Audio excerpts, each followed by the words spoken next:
Thank you very much. Bonsoir, for providing such information and throwing so much light on this issue of corruption and the way it relates to the breeding of conflict in our country. As someone who has worked in this area for, as you said, 32 years? Yeah, 31, 32 years. There are a few things I'd just like to throw out, ask whether you may have any idea that could throw further light on the issue that I'll be raising as a way of helping us do our work. Now, you'll recall that during the administration of President Doe, there was a proposal which was discussed in public about constructing a bridge that will run from the Jalatown across the Mesurado swamp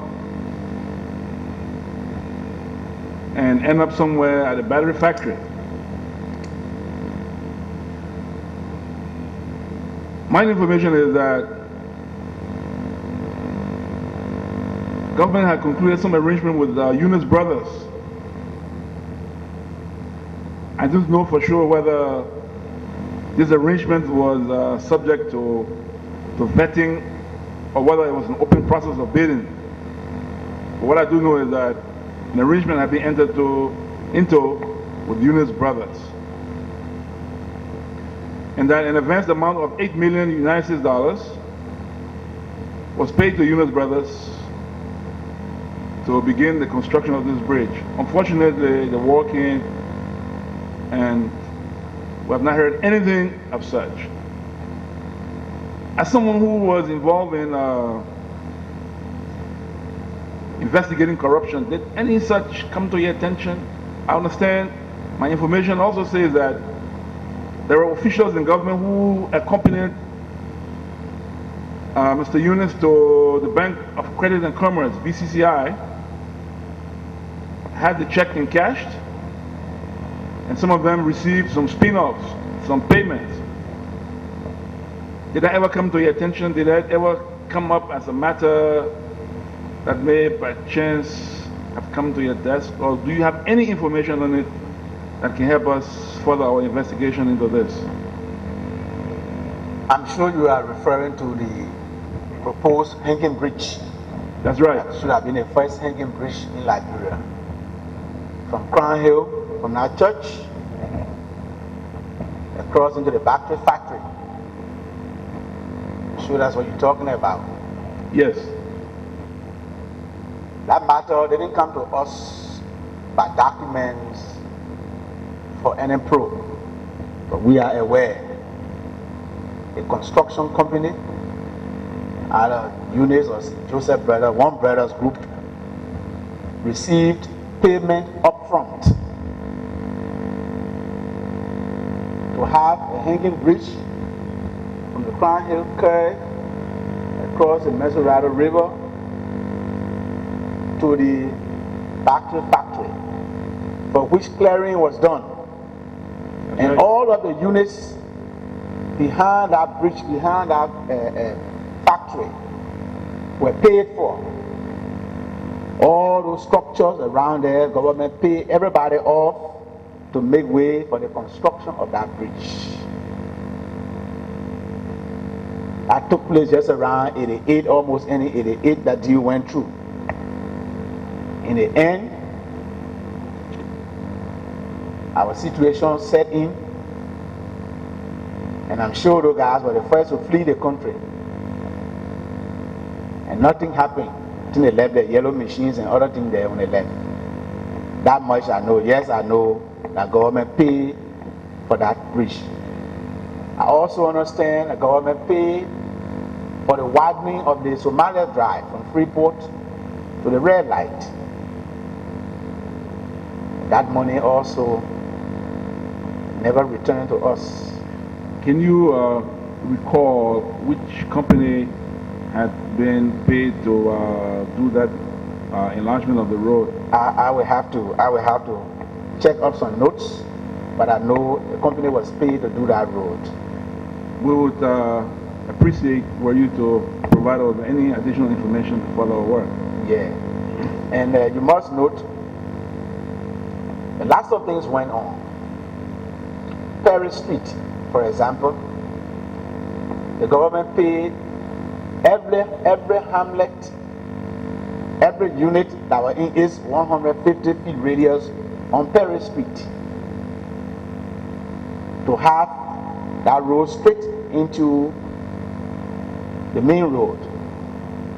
For some reasons, they made Perry Street as tiny as it is, and you can see some structures cut in half simply because they didn't want the structure destroyed. Congo Town bypass, government paid a lot of money there too, to almost all the units there, PRC government, to have that special road straight to the TB annex. But again, there were influential people, corrupt people who bend the rules, and those projects never took place. So the bridge is not the only one. So maybe the TRC need to engage in a fact-finding program to see where are we and why are we where we are. How will government pay for Perry Street for 2 lane, and officials of government there say no? Even the church that there was paid for. They should have removed all those things from that place and opened up Perry Street. They never did. So yes, that was not the only project the government paid for. They paid for a lot of other road construction projects that never took place completely. Thank you. It will also be helpful were we to get a list of those officials and those agencies of the government that are responsible for the execution of that project as a way of furthering our investigation and uncovering the facts. All right, I'll contact my friends. Now, we sit a few yards away from a building that was under construction and never completed. I refer to the building right across the street, across Buchanan Street. That building was to be the new National Bank, or the Central Bank. My information is that the building was, the cost of construction, completing that building was projected at $20 million United States dollars. My understanding is that a construction company, I think BAO, I'm not so sure, but its president or manager, Mr. Paliazeri, that this money was paid upfront, $20 million United States dollars was paid upfront for that building. The consulting architects at the time, Wallace and Wallace, certified that that building was completed and that payment should be done, and payment was done. I think through the Eurobank. That may have been the institution through which that payment was done.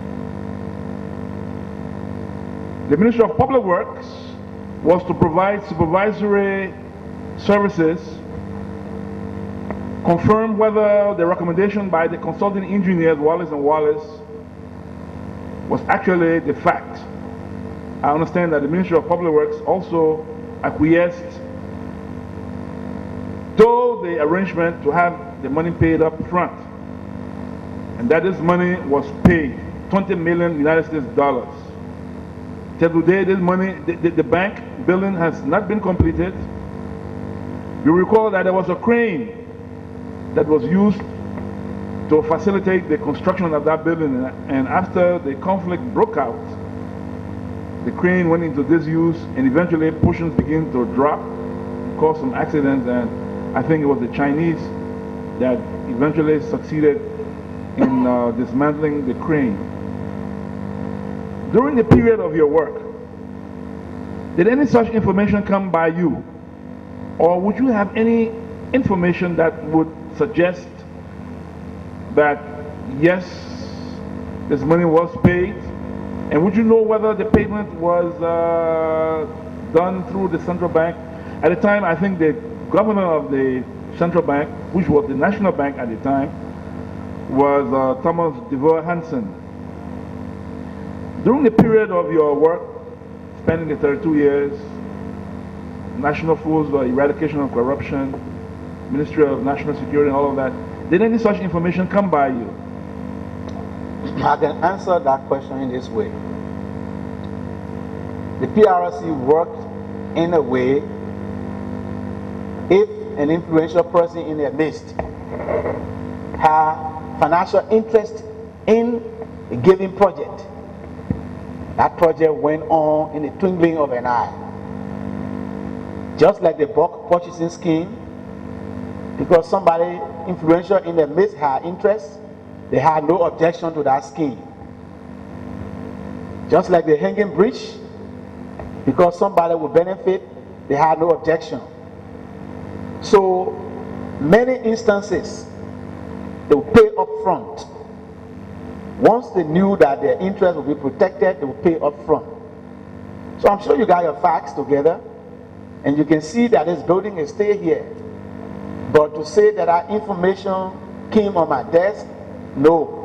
But what happened, because of our interaction with the PRC fellows, from the Samuel Doe to the rest of them, every time we met to socialize, all these stories would come out and they would tell us.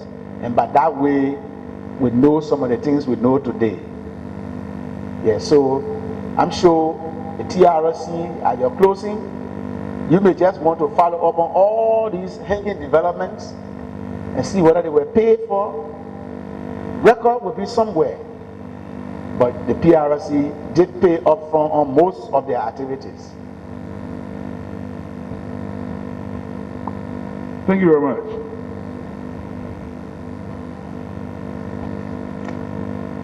Now, there's also the issue of the housing bank. As you know, a new proposed housing bank building stands on Ashman Street, near what used to be the former executive mansion. Our information suggests that substantial amounts of money was diverted from the original project cost into private coffers. Some went into the erection of other buildings around Monrovia. Did any such information come by you, or would you have heard of any such information during your years of work in anti-corruption activities? No.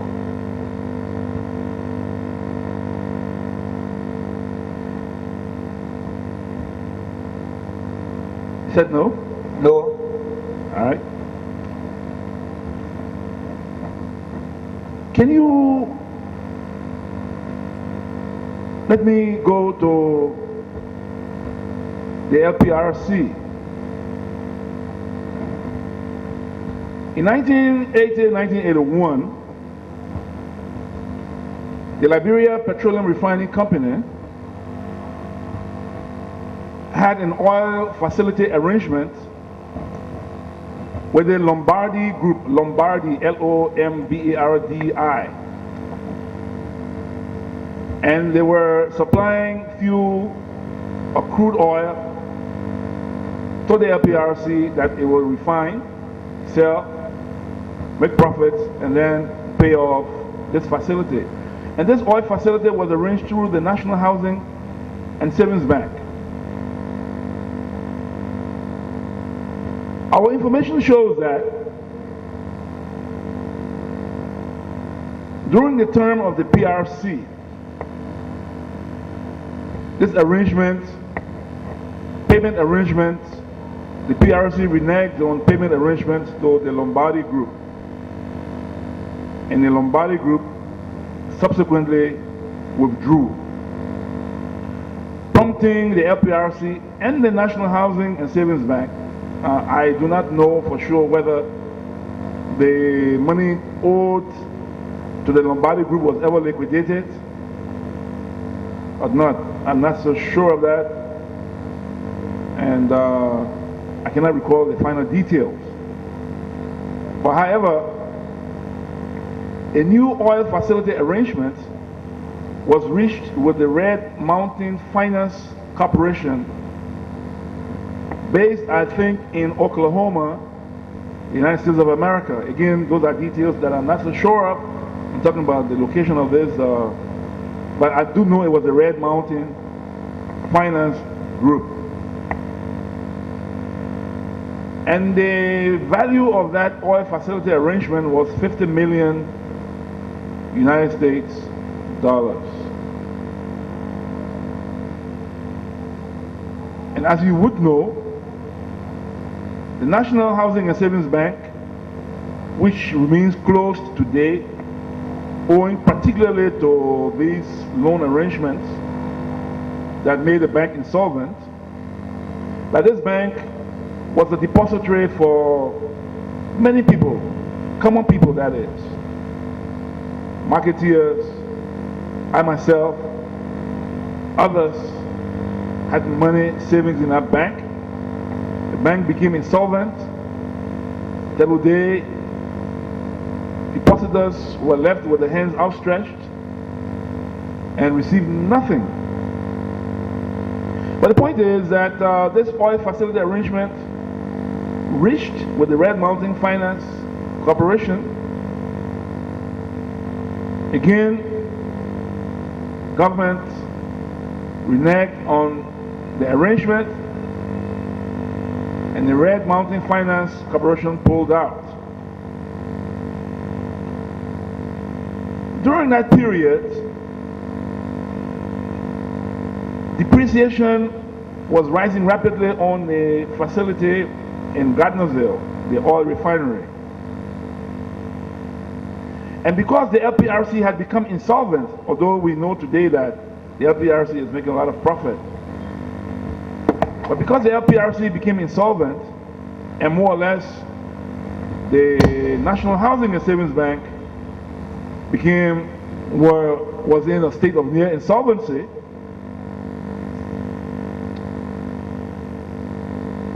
the government at the time organized the Liberian National Petroleum Corporation, organized principally through the instrumentality of Mr. Emmanuel Shaw and Mr. Jenkins KZB Scott, playing key roles.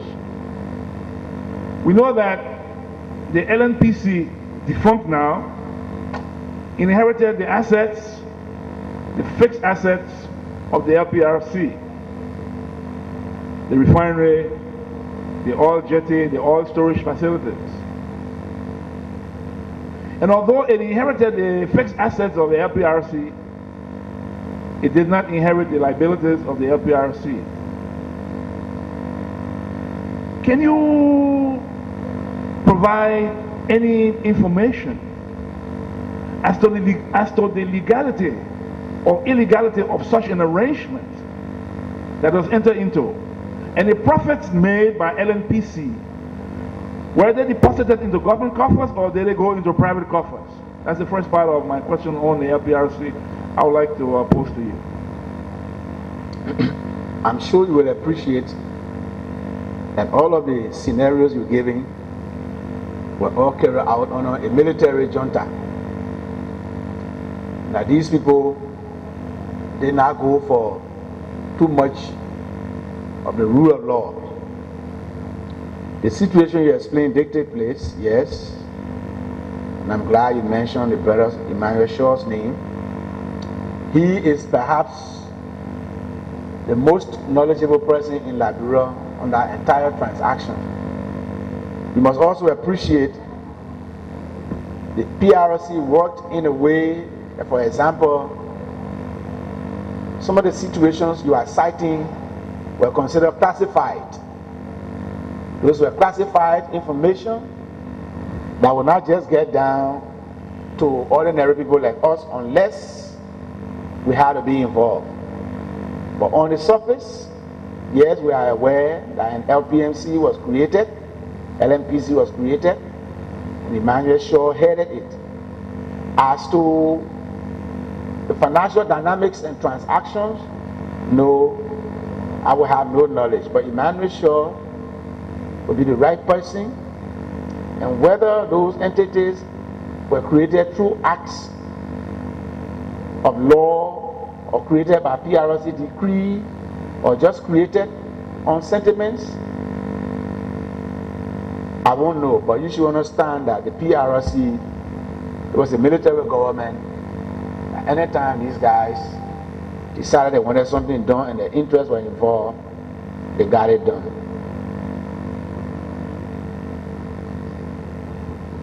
Thank you very much. On the second part of my questions concerning the LPRC, your answer does not give me the impression that the debt owed by LPRC as a result of this arrangement was ever liquidated or not.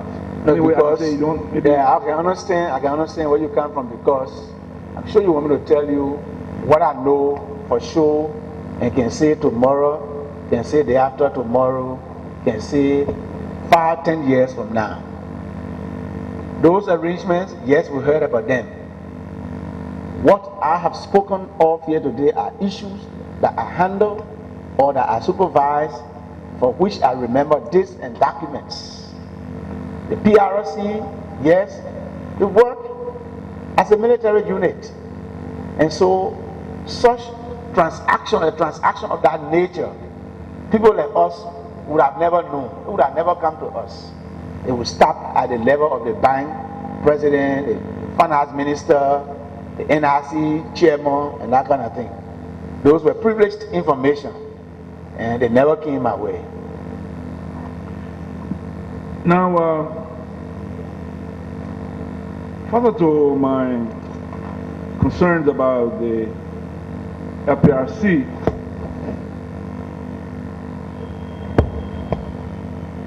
there was an arrangement against the background of insolvency of the Housing and Savings Bank, and the debt hanging over the LPRC. It is my information that the LPRC, the Central Bank, the Ministry of Finance, absent the National Housing and Savings Bank, entered into an agreement. And that agreement was done in order to make, from my understanding, was done in order to make LPRC solvent again and free of debt. And my understanding and my information is that under the arrangement, all of the money owed by the LPRC through the Housing and Savings Bank, which served to guarantee the loan backed up by the Central Bank, that all of such liabilities owed by LPRC to the Housing and Savings Bank, and by extension, the National Bank or the Central Bank, was transferred onto the government of Liberia's debt portfolio, public debt portfolio. Now, I'm not talking about the debt incurred by public corporations, which stand, though it may be reflected as part of our national public debt,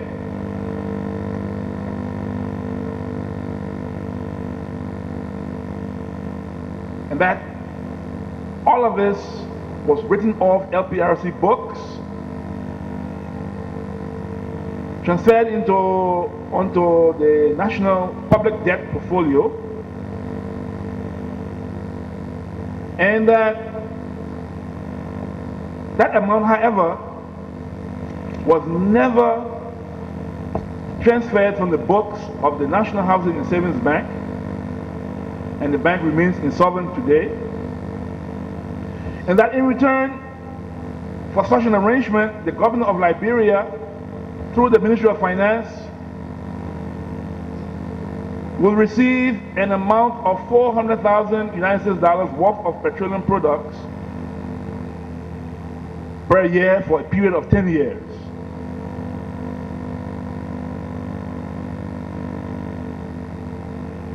Did any such information come your way as an investigator looking into issues of corruption and crime? Did any such information come by you? Or would you know of any such information? That would have been privileged information at that time. Because you must understand that by 1985, as I said, we were not involved anymore with going into economic crimes, but rather we're now with the Ministry of National Security. And therefore, you got your statistics right. Those situations did obtain, but they were strictly financial matters that had key or point people handling them. And as long as everyone got the share of such arrangement, you who have never seen the document in your capacity as an investigator unless where you are sitting now. All of those information are privileged information that did not come across our desk. Thank you very much. Yeah. Owing to time constraints, let me stop here, but rest assured, our engagement shall continue as we try to unravel details concerning some matters which to us still appear cloudy, so that we may have this reflected in our final report.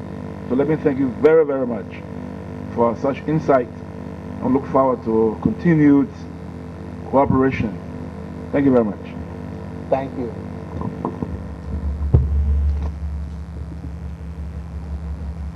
Mr. Francois Junius, we want to thank you very much for coming to the Commission today and sharing all of what you have shared with us. You've brought your personal experience, your professional experience to bear on this process. And I must assure you that you contributed immensely to our investigation and understanding of the nature of economic crimes and corruption as it exists in our national polity today. So thank you. Your presentation and testimony has just come to a close as we have exhausted our questions. If there is a last word you want to leave with the Commission and the people of Liberia, you may do so now. Otherwise, we say thanks very much for coming. All right, let me just say thanks for giving me an opportunity. And I hope in a very small way, I've contributed to what you're doing here. And by all accounts, all I've done,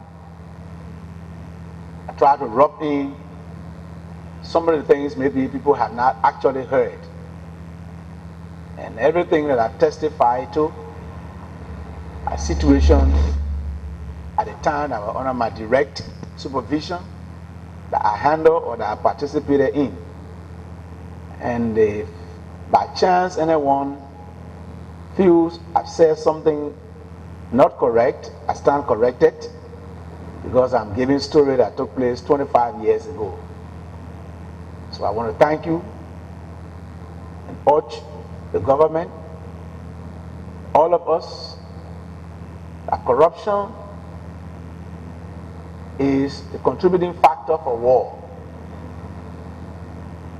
We should do everything we can to ensure that we put in place mechanisms to address the issue of corruption and economic crimes in our society.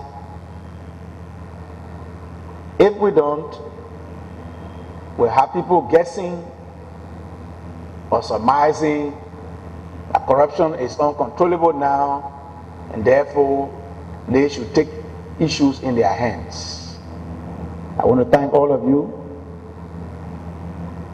and those information I left out, I will do my best to fast track them, see whether I can get them to you. Thank you very much for the opportunity.